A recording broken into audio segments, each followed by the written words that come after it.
সবাই মিলে রাস্তায় কাজ করছে, এই অ্যাঙ্গেলটা এই জায়গায় রাখলো। আর এই বোনটি এসে তার ভাইকে খুঁজছিল। আর তখন তার ভাই এই জায়গায় কাজ করছে। আর তখন ভাইটা বালিগুলা টুকরিতে উঠাচ্ছে। আর এক পর্যায়ে বালিগুলা টুকরিতে উঠানো হয়ে গেলে টুকরিটা নিয়ে এই জায়গা ফেলবে। আর তখন ভাই বলে ডাক দিল।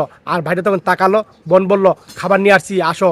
আর তখন ভাই বলল, আচ্ছা ঠিক আছে, তুই যাই বস, আমি আসছি, এই কথা বললো। বোন বললো, আচ্ছা ঠিক আছে, আমি বসছি। আর তখন বোনটি এই জায়গায় নামলো। আর তখন নেমে বসে খাবারগুলো আস্তে আস্তে করে বের করছে। আর বোনটা তখন খাবার বের করে তখন ভাইয়াকে ডাক দিল, ভাইয়া। আর তখন ভাইয়া তাকালো, বললো, আসছি 5 মিনিট, এই কথা বললো। আর তখন ভাইটা কাজ করলো। আর কাজ করা হয়ে গেলে তখন ভাইটা খাবার খেতে চলে আসলো। আর জুতা খুললো। আর জুতা খুলে তখন বোনের কাছে ভাইটা বসলো। আর ভাইটা তখন খাবে। আর দেখে ভাইটা হাতে প্রচণ্ড ময়লা, কীভাবে খাবে। বোন বললো, আমি আছি। আর তখন বোনটা দেখেন খাবার নিয়ে ভাইকে খাবার খাইয়ে দিল। আর ভাই তৃপ্তি সহকারে খাবারটা খাচ্ছে। সত্যি ভাই, মায়ের পরে ভালোবাসা শুধু বোনেই বাঁচতে পারে। এই ভিডিওটা দেখে যদি আপনাদের মন ভরে যায়, মন থেকে শেয়ার করেন, মন থেকে শেয়ার করে সবাইকে